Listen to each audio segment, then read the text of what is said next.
U.S. House of Reps member writes Biden over Nnamdi Kanu.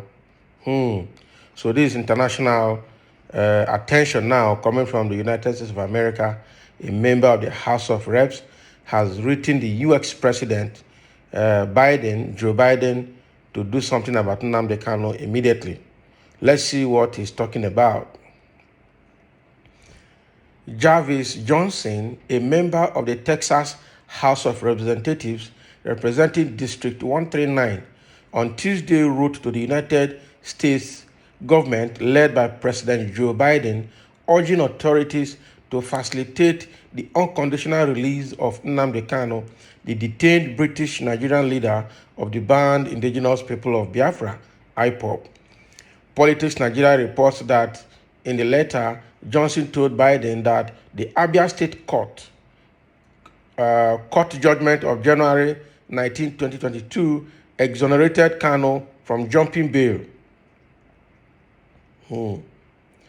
Kanu's only offense is his persistence for the Nigerian government, with the assistance of the international community, to conduct a free and fair referendum as a peaceful means of resolving the national question in Nigeria, the letter partly reads.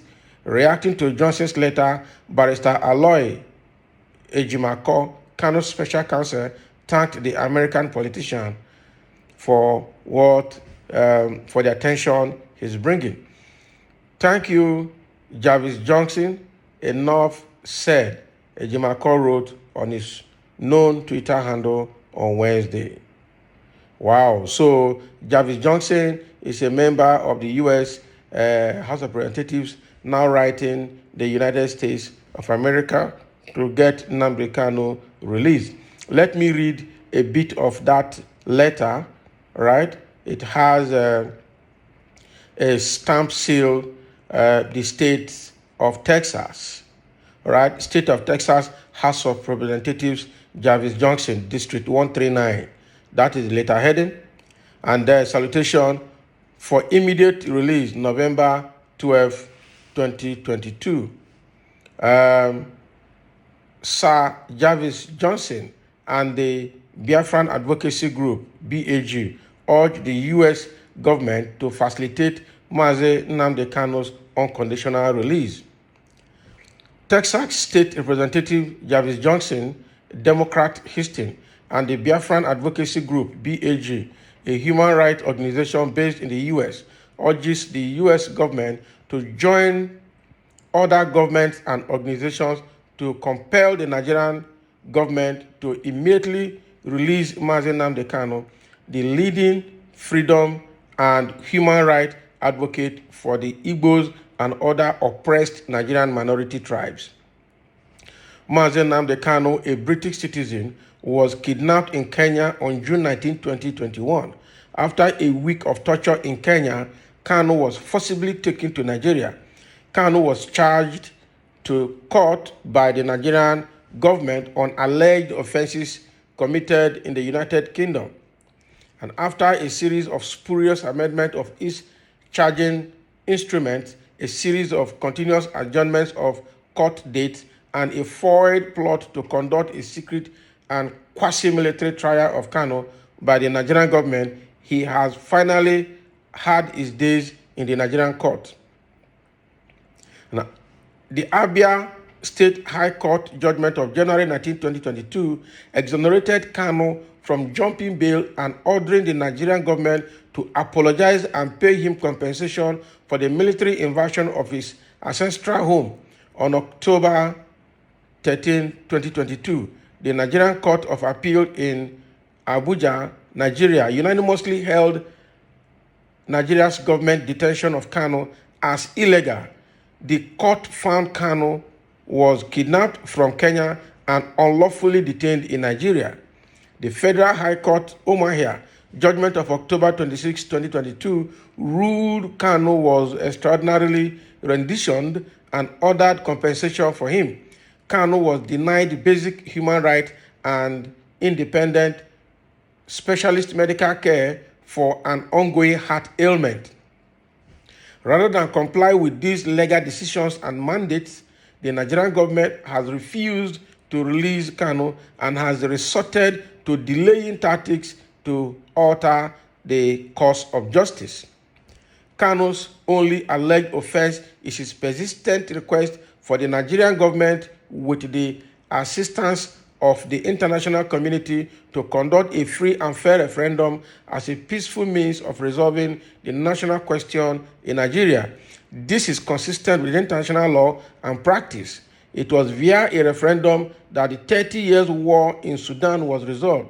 The UK discontinued its membership in the European Union. Brexit was resolved, and the issue of Scotland as part of the UK was resolved.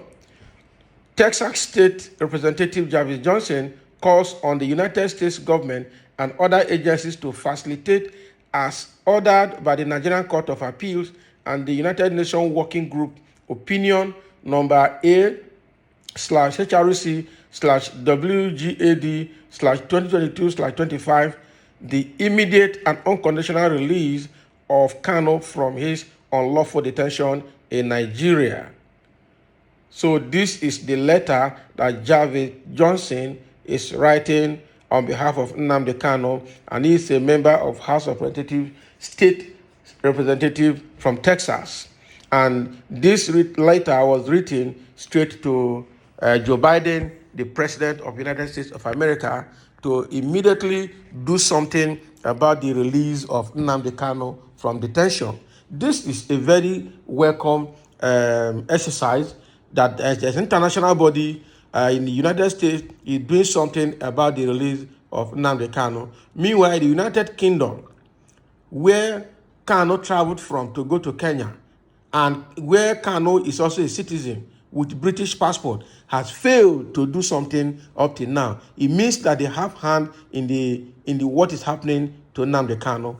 They said they were going to have a court decision after the court hearing last week about Kanu's case, when the family lawyer to Kanu's family in the UK filed a kind of letter, all right, kind of letter to the British High Court to look at the case of Nnamdi Kanu. They looked at that case and they said it is pointless.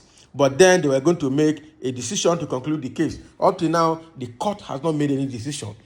So British people are culprit to this issue of Nnamdi Kanu.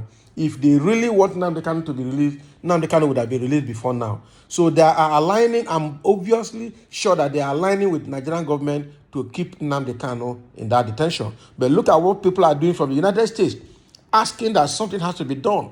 And I expect that the United States to be stronger, because the United States is actually the root and the voice of United Nations.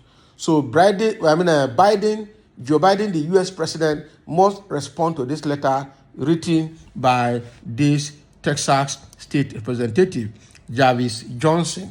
All right, Johnson has written, and now we're expecting the United States government to respond. And even international bodies, including United Nations, including Biafra Advocacy Group based in the U.S., all of them are involved in this matter.